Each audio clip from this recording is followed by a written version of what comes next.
Welcome and thank you for tuning in to the 412 Double Play podcast. 2 weeks left in the season, and we finally, this past week, got a top position player call up. You're welcome. But really want to see a bit more of this as we round down the stretch. I am, as always, your host, Michael Castrogano, running another solo session. We're going to have a co host joining in a couple weeks, hopefully, but I'll talk more about that as we get closer to it. Kind of just chaotic as we're heading down the home stretch of the season, which has just uh, been hot and cold. A lot of things that are exciting, but kind of hard overall to stay excited about it. But let's talk about some transactions this past week. The only one real move was that Henry Davis last Sunday placed on the injured list retroactive to September 5th with reported left hand inflammation. Billy Cook obviously added to the 40 man and activated to the roster to take his place. Additionally, Andy Rodriguez returned to the field, playing all 6 games in Altoona this past week. He went 5 for 24 on the week. With Altoona's season wrapping up, there's no guarantee that he will be moved to Indianapolis or if he's going to be shut down. But overall, I mean, they had him playing catcher, and I saw a quote that he was concerned about how it would feel the first time he tried throwing to second. No pain, no problem. So hopefully he's going to be okay to continue moving up. We are not going to see him in Pittsburgh this year. There's no reason for them to push him that much. But it's good to see him on the field, and also really cool to see Billy Cook finally called up. There were some reports ahead of this past weekend that Nick York might be making his way to Pittsburgh. I know the Indians are in a playoff-ish race right now, though it kind of seems like a long shot, and I'll talk about that when we get to Down on the Farm segment. It'd be nice to see him get called up. He needs to get added to the 40-man ahead of Rule 5 draft this offseason. So we'll see if we see him in black and yellow before the end of the year. Starting off on this weekly recap, after the win against the Nationals last Sunday, they hosted the Marlins and took all 3 games. Paul Skeens on for game 1. He was dominant as always. Well, more often than not, at least. 6 innings, 6 hits, 1 run, 1 walk, 9 strikeouts. He broke the franchise rookie record for strikeouts with, I think, his final one. Additionally, O'Neill Cruz hit his first home run in over a month. Brian Reynolds drove in 2 runs, and the Bucks won 3-2 in Game 1. Game 2, bullpen game on Tuesday, 7 pitchers coming out of the pen. Kutch hit his 20th home run, 3-run shot in the 5th, which ended up being the deciding factor in a 6-4 victory for the Bucks. And then finally, Game 3, Bailey Falter took a no-hitter into the 7th inning and generated 18 whiffs over 7.1 innings, 2 hits, 3 walks, 5 strikeouts.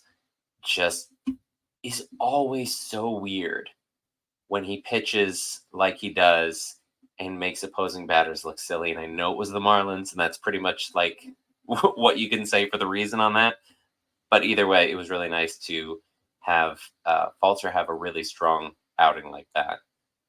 Jared Trillo homered among his 2 hits, with Nick Gonzalez and Reynolds each having multiple hits, as the Pirates got the season sweep of Miami. It's the first time they swept a season series of more than 4 games since taking all 6 games against the Mets in 2015. I don't know if they've ever swept 7 games in a season. I wasn't able to find anything, but more than 4, first time in 10 seasons. And then pivoting to after the day off on Thursday, home series against the Royals. They've been a great story this season. After losing 90-plus games in 4 of the last 5 non-COVID years, they're poised for their first playoff appearance since their World Series win in 2015. The Pirates avoided 2 of the bigger arms this weekend in Seth Lugo and Cole Reagans, but the Royals offense is potent, and the arms in that rotation are still very good. Game 1, Royals offense dropped 7 runs on Luis Ortiz in just 4 innings of work, while KC starter Alex Marsh struck out 11 Bucks batters through 5.1 innings, allowing just 1 run. Reynolds hit 2 doubles. Each of them barely missed being home runs by a couple feet, just off the kind of top of the wall there. Cruz and Brian De La Cruz, each had 2 hits apiece, but the Pirates couldn't complete a comeback from the steep deficit as they lost 8-3. Game 2, Mitch Keller on the bump. He had some really long at-bats early on, coupled with defense struggling behind him. Managed to work through 6 innings, 4 runs, 3 of them earned, 4 hits, 1 walk, 6 strikeouts. Unfortunately, the only offense came from an RBI single via Cruz in the 5th inning as the Pirates dropped the second game 5-1. On the Royals side, longtime Cardinal Michael Wacha, he got the win. He pitched 5 frames, 1-run ball. I know I'm not the only one who remembers how he torched the Pirates during that 2013 to 2015 playoff window, including Game 4 of the NLDS. I don't care what team he's playing for. I'm always going to root against Waka, and that was frustrating to see him just continue dominating, 10 years later, basically. And then finally today, looking to avoid a sweep in the final game of this homestand while honoring the great one for Clemente Day. Jared Jones faced off against Royals rotational veteran Brady Singer. Jones had some shaky control and worked in and out of trouble consistently over his first 4 innings of work. Allowed just 2 runs off 6 hits, 3 walks while striking out 5. But the team managed to plate 4 runs behind a 3-hit game by IKF and some sharp base running by Billy Cook, who scored from first on a 5th inning single to center as the Pirates won 4-3. Cook also had a Clemente-like moment playing right field when he gunned out a base runner at the plate at the top of the 3rd inning, trying to score on a sac fly. Tommy Pham, I think the ball was hit by Bobby Witt Jr., and it was a bang-bang play, but he got him bounced once. Really great, fun to see. Again, call it more prospects. Going to talk about that more later on in this episode. But I'll say Marlins, you kind of, I don't want to say expect to sweep them, but they're not a good team. You kind of should. They're one of the worst teams in baseball, only ahead of the White Sox, whom the Pirates also swept this season. And you kind of have to beat bad teams even when you're a bad team. The Royals are really good. I'm not going to put anything past them. They're just a top team, 82-68 now. They've got a fun offense. They've got some veteran players. They've got some young players. Salvi Perez, Bobby Witt Jr., Tommy Pham has started lighting it up since he joined them. But nobody's going to say, oh, the Cardinals screwed up by letting him go. Yeah, it was good. At least they got the win on Clemente Day. And having the Clemente sons and grandkids there. And, that's just always a fun moment. Just overall there. All right, well, looking to the prospects down on the farm as we're rolling to the finish line. Indianapolis, after they have 1 more week left of regular season games. They won 4 of 6 over the Rochester Red Wings, but they dropped the last 2 of that series, and they have a long shot battle in their quest for postseason as they fall to 5 games back of division lead in Columbus. Joshua Palacios led the offense this week with 3 doubles, a triple, and a home run to go with a 3-for-3 stolen base effort. Bubba Chandler continues to dominate as he had a perfect game going into the 6th inning, allowing just 1 hit and 2 walks through 6 shutout frames while striking out 10. Indy is 40-28 heading into the final week of their season. That's their second half record, and that's what they're looking for. But as I mentioned, they are 5 games back of Columbus. They would have to pretty much win all of their games this week against the St. Paul Saints, and Columbus to lose all of their games against, I believe they're facing Rochester. I checked earlier, but I don't remember. So most likely Indianapolis' season is going to end this week, and without the Indy's catcher tipping pitches. Altoona won 4 of 6 over the Richmond Flying Squirrels, ending their 2024 campaign on a high note. Jace Bowen batted .444 on the week with a double and 2 home runs to go along with 2 stolen bases. The Curve finished 62-76 on the year. Some development down there. Obviously, not overall didn't go so great, and their playoffs not really on the horizon there. But they definitely kind of picked it up the last couple weeks with some nice showing and some really positive stuff. Tremar Johnson, he batted .400 this past week.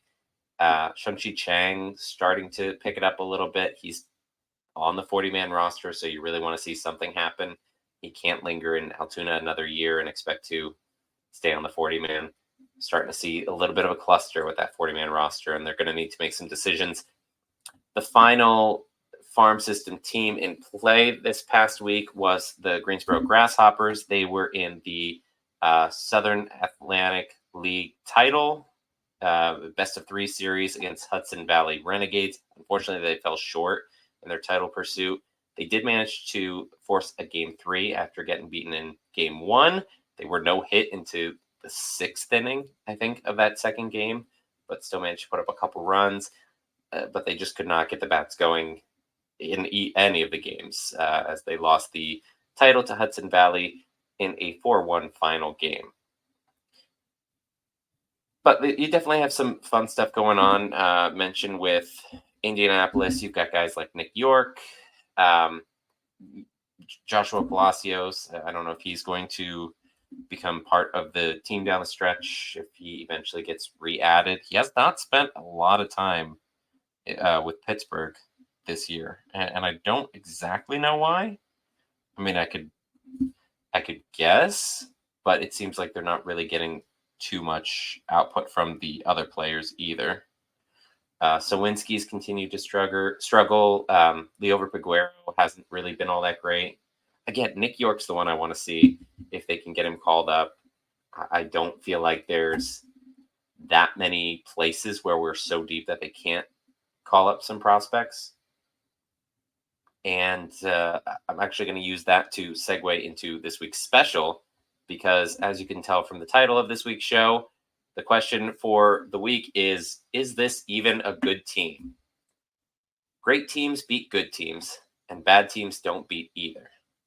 The Pirates entered August on the right side of 500, but they've struggled against teams they needed to beat, teams ahead of them in the standings, and that has been a recurring problem for the Bucs this year, as they have stacked wins against the likes of the Marlins and White Sox, against whom they went 10-0 this season, but struggled against most every other team.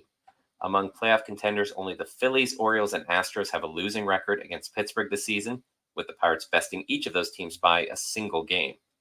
They've struggled in close games with a 23-26 record in one-run affairs, but also in blowouts of 5+ runs, going 18-23 in lopsided matches. They haven't technically been eliminated from playoff contention as of yet, but the season went south quickly, and in retrospect, the warning signs were there. This is not a great team, and it may not even be a good one.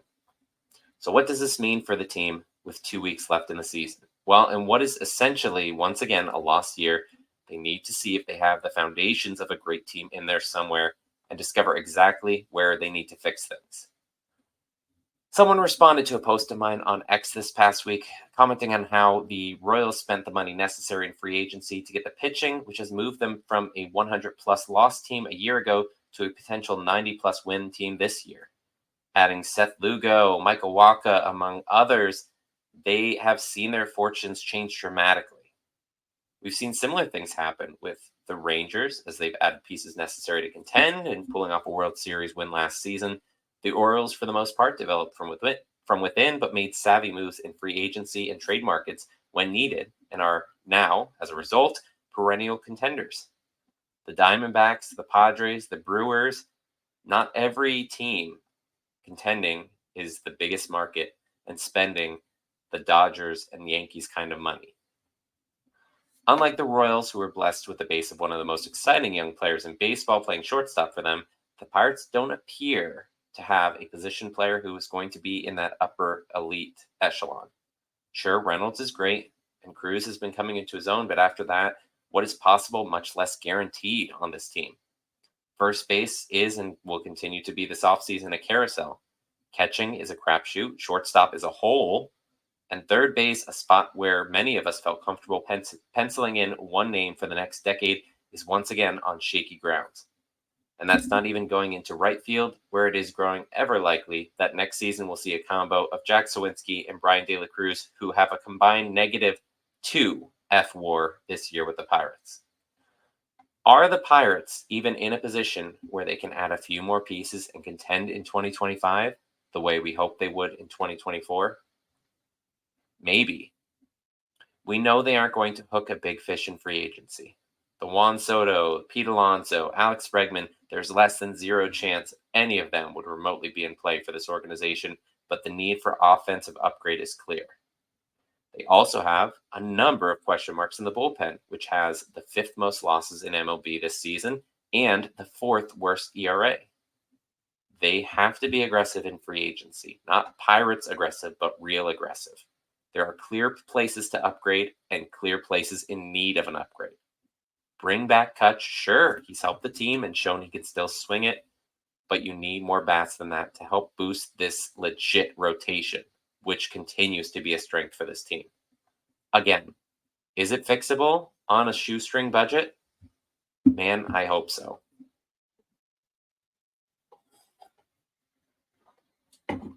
And we're going to be diving into some potential free agent pieces that the team could pursue after the season wraps. We'll be doing a kind of season recap, we being me and whoever else is on with me at the time. Obviously, these are shorter episodes when it's just me. It's hard to just talk to myself for this long. I don't know how some of the other guys do it.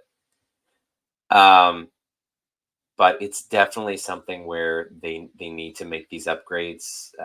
I saw the NS9 guys, Donardo, posted basically breakdown of the WRC plus for each position on the team. And DH was the only one that was significantly over 100. And that's probably a mix of Kutch and Reynolds when he was batting there. And sometimes Cruz, like Connor Joe, he's not going to be DHing. There's just so many guys on this team where it's like they just don't have a significant role and maybe shouldn't have a significant role moving forward. And I really want to see if Nick York is something, if Leo Verpagero is something, if Jack Sawinski can figure out how to hit the ball more often than he is, because he was striking out at a 30+% clip and not homering nearly enough. I think they just really need to answer questions down the stretch and then go into the offseason with a clear head of exactly where they need to make those upgrades, because we've got 4 series left and there's no guarantee exactly how they need to address those problems. But anyway, series preview ahead. We're back on the road from one Show Me State team to another. We go from the Royals to the Cardinals, and these pitching matchups are, of course, subject to change. I'm going based off of the ESPN projected starters, though I think we could probably comfortably assume that Wednesday is going to either be a bullpen game or maybe they call up somebody from the minors, but that seems very unlikely. As of right now, we're going to roll with how these rotations should potentially be. Looking at Monday, we've got Paul Skeens going up against Andre Palante. He's faced the Pirates twice this year, 13 innings, 7 hits, 2 runs, 1 in each game. So he was very difficult for the Bucks. Hopefully they can figure him out. Game 2 would have Bailey Falter going against Lance Lynn, who pitched 5 scoreless frames most recently on July 23rd.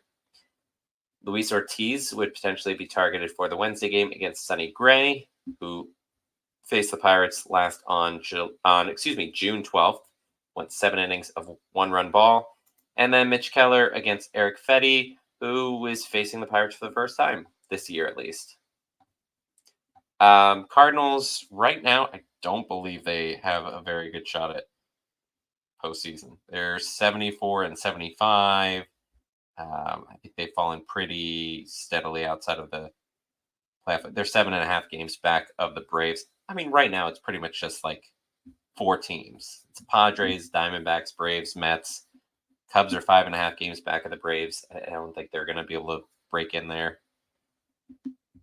But I mean, Cardinals are still a tough team, even if they're not playing for postseason. They're still going to be playing for pride, and I would take a lot of pride in the Pirates managing to beat them, because it's always fun when we can. 3 of those starters have really had our number this year, though. So would love to see. I mean, you got Skeens going at least one of those games. You got Balter going one game. We'll see how the other 2 roll out there. Ortiz, he just could not get his sinker working in the game on Saturday. Kind of left it elevated, and then the other pitches kind of work off of that. Previously, I don't know if it was last week or 2 weeks ago, but in one of the games, his cutter wasn't effective, and then he's kind of shied away from it. And that's been the big pitch he's added this season. That's kind of made his other pitches more effective because of that horizontal movement. So if that's not working, he's really going to have to be a little bit more tricky. He also might be getting a bit worn down. This is the most innings he's pitched in a season. He's been a starter for 3 months now, 4 months. It's been a couple months that he's been in the rotation. So he's been definitely piling on the innings. I like our chances of doing okay there. We're 7 games under 500. Like, we'd have to have a really great stretch to go 500, which seems very unlikely considering the teams we've got ahead of us. And it would be a bit of a struggle to even improve on last year. But I like us at least splitting the series. I'm comfortable saying 2-2 on that series. And then we head to Cincinnati for a 3-game series against the Reds. And as it stands right now, again, subject to change, we'd have Jared Jones going up against Nick Martinez, who I think he faced us like for 2 innings or something like that previously. He's mostly been in the bullpen, but he started getting stretched out. In September, he's made 3 starts, 0.96 ERA and 18.2 innings. Pretty impressive. And that would have Skeens going up against Rhett Lauder in Game 2, who was a 7th overall pick in 2023. Starting to see a lot of those 23 draft picks coming up. That class is kind of changing how we view drafting and developing because everybody's coming up so quick. And then that would leave Sunday with Bailey Falter versus Brandon Williamson, the southpaw of their rotation currently. I feel pretty good about that series, that we can and should take 2 of 3, regardless of who the starters are. Like, we've got the potential to beat these guys, and I would hope that we would. It's a frustrating season, and we've still got another 2 weeks. After this, we've got the Brewers for a 3-game set, and then the Yankees. I'm potentially going to be doing some other podcast stuff outside of this, talking to Rambling Redbirds, who are looking to do an NL Central roundup. So I'll be jumping on that next month. I believe it'll be early next month, but I don't have the exact date on when recording or when that episode's going to drop. But I mean, it'll be fun to talk with some other podcasters and get an idea of how they view what the Pirates are doing. I can't imagine it's positive. But that wraps it up for this week's episode of the 412 Double Play podcast. Thank you for joining. Follow me on the socials at 412 Double Play. Check out steelcity.com for all your news and updates about the Pirates from myself and fellow Pirates podcasters and writers. Link, as always, in the description. Follow the show on YouTube, Spotify, Apple Podcasts, wherever else podcasts are found. It's been nice having my voice back this week. Thank you for joining this week. Appreciate you listening to the show. Hopefully things are going to improve, end this season on a high note. Let's go, Bucks, and take it away, Sawyer. Lady Jolly Roger, dude. Have a good one.